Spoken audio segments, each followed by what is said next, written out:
So it is currently 4 o'clock p.m.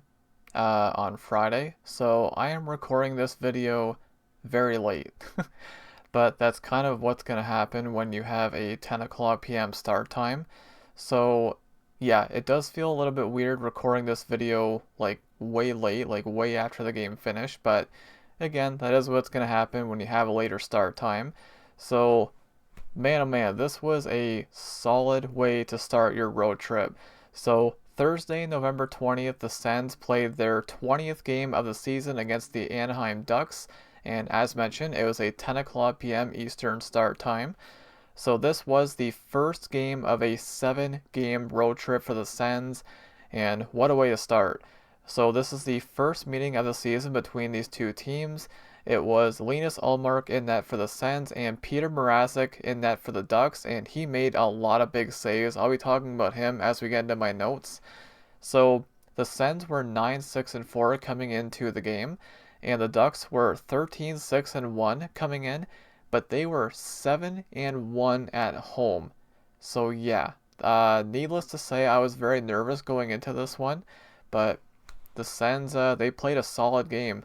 So the Sens had not played a game for 4 days. Their last game was on Saturday against the Kings. It was that snooze fest of a game they played. So uh, it depends, right? Sometimes long breaks can be a good thing. Some you think it'd be a good thing, right? Because you have time to rest. But sometimes it can be a bad thing. But you could tell early on that the it did look like the Ducks were tired because the Ducks were coming in on a back-to-back. They just played the night before, so they definitely did look like the Sens did look like they had the advantage early on, especially in that first period, which again I'll get to as I get into my notes. But um, yeah, so the Ducks just played the night before. Now, the big lineup note here for the Sens, Stephen Halliday makes his Sens debut, and I'll be talking about him later on. So, good to see him finally get into a match. I know he's been racking up a lot of points, mainly assists in the AHL, so good to see him get into an NHL game. And this was also Chris Kreider's 900th career game, so there you go. They were also showing his first career. I don't know if it was his first career goal or his first career playoff goal, but sure enough, he scored it against the Sens when he was a member of the Rangers. So, congrats on Kreider. He's had a long career, a very solid career at that.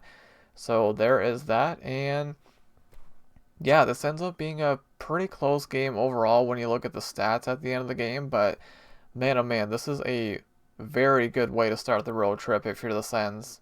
Alright, so let's go ahead and break down this game.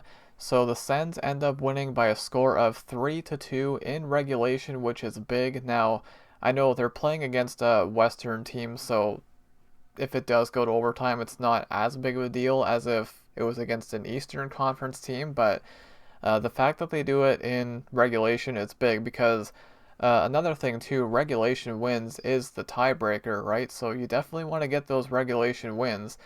So, yes, the Sens do win 3-2. They are now 10-6-4 on the season. The Ducks are now 13-7-1, and they are now 7-2 at home. That was just their second regulation loss at home. So, again, needless to say, I was very nervous going into this one, but the Sens played a solid game, man. There were some points where I was kind of like, little iffy, okay? Like, what's happening? What are we doing? But um, solid win. And again, this ends up being a very even game when you look at the stats. So the shots were 26-25 for the Ducks. Face-off percentage, once again, the Sens do dominate, 55.7% compared to 44.3% for the Ducks. Special teams, the Sens dominate in the special teams. So power play was 1 for 3 for the Sens. Ducks were 0 for 2, so they got a power play goal, finally. Seems like it's been forever. And they were perfect on the penalty kill, so the special teams were great tonight. Or I guess last night. I'm recording this the day after, so it's a little bit weird, but it Thursday night. Penalty minutes were 6-4, with the Sens having the fewest. Hits were 29-24 in favor of the Sens. Block shots 19-11 in favor of the Ducks.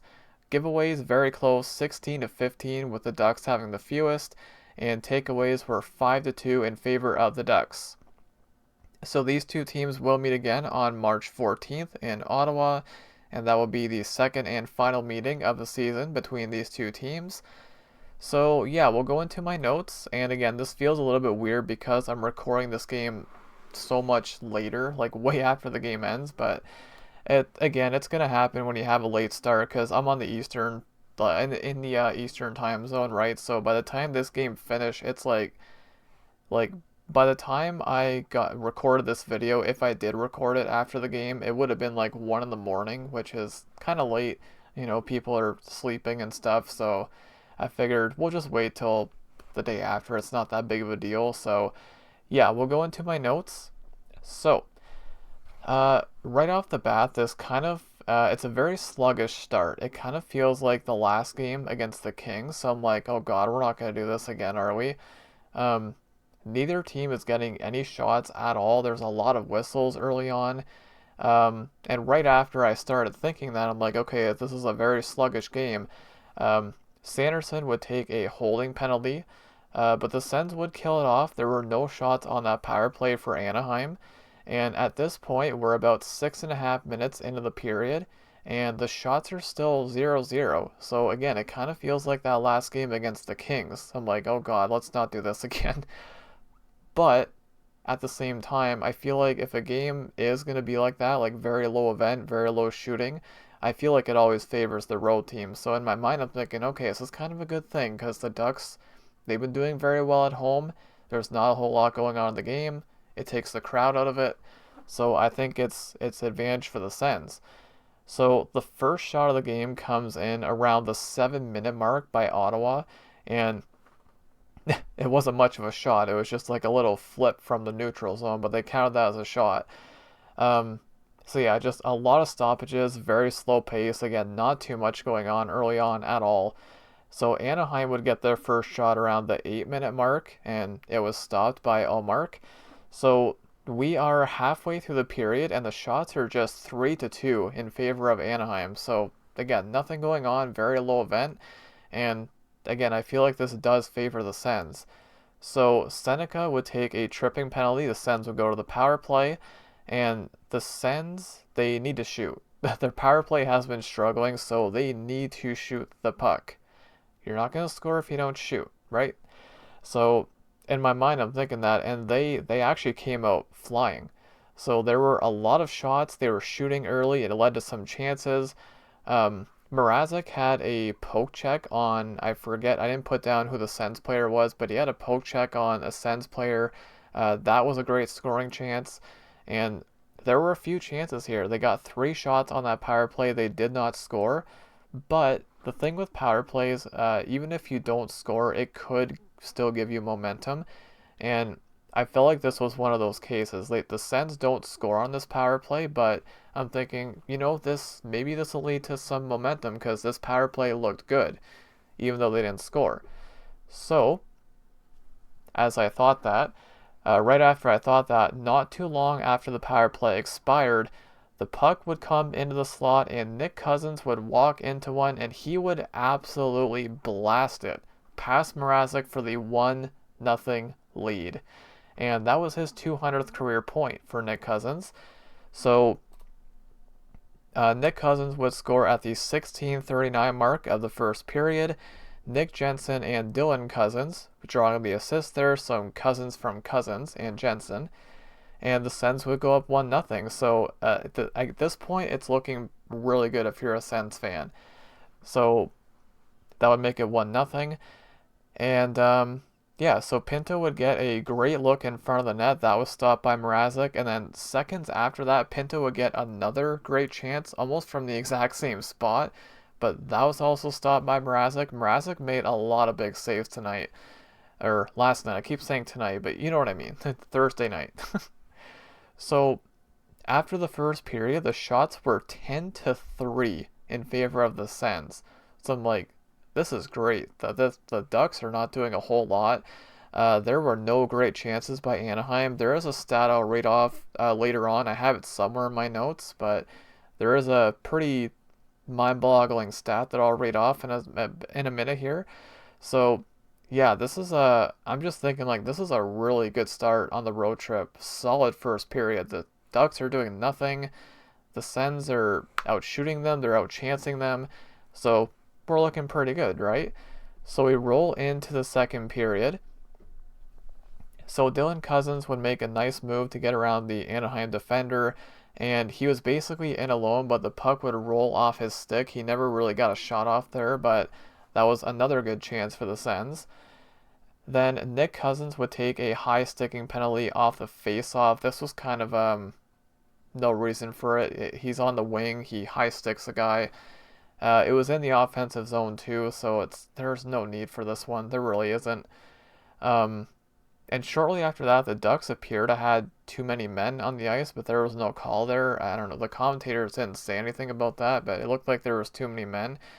So now here's that stat that I mentioned. Jamie McLennan, the commentator, he said that the high danger chances in the first period were 10 to nothing in favor of Ottawa. That's insane. 10 to nothing in favor of Ottawa in the first period for high danger chances. Like, the Ducks just had nothing going at all, and it was great. So Anaheim would not score on that power play. There was a shot that was stopped. Mrazek was down and out, and Dylan Cousins, that is, he had a wide open net with Mrazek down, and I he shook his head after that one. He probably should have buried that. I know it was kind of a tight angle, but he had a wide open net and he just completely missed it. So the Sens would end up hitting two goalposts. I would say probably about 10 seconds apart, maybe, but those didn't go in either. So at this point, the game, it could be like 4 or 5 nothing Sens. That's not even exaggerating.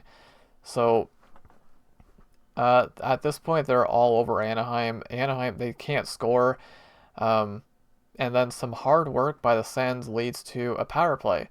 So they go to the power play again, and they do not score on this power play. Now, in my mind, I'm kind of thinking like they're not scoring on their chances.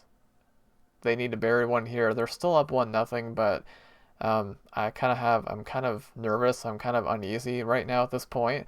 So Carlson comes out of the box, and he would have a partial breakaway. And as soon as he gets that puck on his stick, I'm like, yep, here we go. He's going to bury it. But he actually hit the post. So that goal post came not long after the Sens hit their two goal posts. So we had 3 total posts in the span of like, I would say less than 2 minutes. It was crazy. The game got crazy here for a little bit, but nothing went in. So we would get a commercial break at 12:07 into the second period, and the shots are 20 to 9 in favor of Ottawa. So we are over halfway through the game, and they're dominating. I know they're only up 1-0 at this point, but they are dominating. But again, I said it feels like the Ducks are about to pop one in. You know what I mean? Like the Sens have all these chances, like they're not finishing, they can't score. So you can probably see where I'm going with this, right? So Anaheim would gain the zone. Gauthier would fan on the shot, and then he would end up. he had some crazy fast hands on this play. So he goes for a shot, he fans on it, and then he passes it over to Seneca, and he would bury it to tie the game at 1. So Beckett Seneca would score at the 13:08 mark of the second period. So Cutter Gauthier and Leo Carlson drawing the assist there, and that ties the game at 1, and I felt it. I could feel it coming. Like, it's just the Sens were not finishing. They had all these chances, and you could feel it coming. And then it gets worse. So the Ducks would get a 2-on-1, and Jensen is the one trying to skate back and catch up to them. So I'm thinking, Jensen, we all know he's not 100%. He's not going to catch up to them. And surely enough, he does not catch up to them. So Kreider would feed McTavish, and McTavish would score. So that would give the Ducks a 2-1 lead. So Anaheim would score twice in 1 minute and 26 seconds. So I'm like, yeah, at this point, it does not look good. The Sens are dominating up until past halfway through the game, and now the Ducks score twice in a mid 26 to take a 2-1 lead. So Mason McTavish would score at the 14:34 mark of the second period. Chris Kreider and Troy Terry drawing the assist there, and at this point, it's not feeling great. It feels like one of those games, you know what I mean? Like you dominate, but then you don't end up winning. So it's not looking good. So then, shortly after the McTavish goal, McTavish would also take an interference penalty not long after that. So the Sens would go back to the power play again, and this is, of course, where that goal comes in. So the Sens would gain the zone, and Halliday would find Pinto, and Pinto made a really nice play here. He kind of went to the backhand, goes 5-hole, and he would score on the power play. So the game is now tied at 2-2. Power play goal from Shane Pinto at the 19:02 mark of the second period. So just inside that final minute. And Stephen Halliday getting an assist in his first career game. He gets his first career point. So you love to see that. And David Perron also drawing an assist there as well. So the Sens would tie it very late in the second period. And we're at 2-2. So the shots in the second period were 12-10 in favor of Anaheim. So Anaheim kind of started to take over a little bit in the second half of that period. But going into the third period here, we're feeling not too bad, right? Like it's a pretty even game to this point. We're tied 2-2. So we're feeling pretty good. So we go into the third period. Now, about 2 minutes into the period, I actually had to run a quick errand, so I ended up missing about half of the period here, unfortunately. I left around like the 18-minute mark, and I came back when there was like 7 something left, so I missed roughly half of the period. Um, but thankfully, I didn't miss any goals, so there's that, because I come back and it's still 2-2. So I don't know what happened during that whole time. I know that Matt and Paulo got hurt, so he had to leave the game. I didn't see what happened to him exactly. But hopefully he's okay. I know he had to leave the game. So Giroux would have a partial breakaway. This was kind of a weird play, at first, but it was the right idea. So he made a drop pass, and then there was a pass across to I didn't put down who the Sens player was, but this was another huge save by Mrazek. This one could have went in as well, but he stops that one. So now Zellweger would have a chance. He was able to walk way in, like probably like a solid 25 feet. He walks in. He has all the time in the world. But that was stopped by Ullmark. That was a really good chance for Zellweger there. So then there was a point shot, sorry. It was tipped in by Batherson. So the Sens would regain the lead here. So the point shot was by Sanderson. And this goal came late. This goal was scored at the 18:02 mark of the third period. So Drake Batherson scoring his 7th of the season from Jake Sanderson, and Jordan Spence drawing another assist there. So the Sens would take a 3-2 lead late in the game. We are less than 2 minutes remaining in the game here. So Anaheim would pull Mrazek. Ullmark, he gets the puck behind the net and he goes for the empty net. He might have had it. It ends up getting blocked around the blue line, but see, the thing with that play, I don't know, like it didn't end up costing them, but I don't know. When you're up by 1 and you really need this win, I don't know if I completely agree with that. Again, thankfully it didn't hurt them, but I know Ullmark has scored a goal in the past, so I get it. Again, thankfully it didn't hurt them, but the Ducks would get a chance, and I think Zub might have saved the goal on this play by getting his stick on the puck. Terry had a wide open net, and that's a different play. The play that Zub made, there was a wide open net there. He got his stick on the puck, and I think he might have saved a goal there. And now, Terry, this is a different play. He had a wide open net, but he broke his stick. Yeah, I think if he doesn't break his stick there, I think he probably would have tied the game, almost certainly. So the Sens definitely got a break there, and there you go. They end up winning it. That's your final 3-2. So the shots were 11-5 in favor of Anaheim in that third period. So definitely not playing a whole lot of offense in favor, or as far as the Sens go in the third period, but hey, they end up winning, and this is big. Like, when I looked at this road trip, I thought that Anaheim might have been their toughest opponent. They could be. So getting this win, starting the road trip with a win is huge. So we'll go into the 3 stars now. So the 3 stars, first star of the game is Drake Batherson with a goal, and I believe he had the game winner, right? Yes, he did have the game winner. Second star of the game was Shane Pinto with also with 1 goal. And the third star of the game was Olin Zellweger. He had no points, but he was the third star of the game. So let's go ahead and go into the box score here. So, looking at the forwards, our point getters. So we've got Pinto, Batherson, and Nick Cousins with 1 goal each.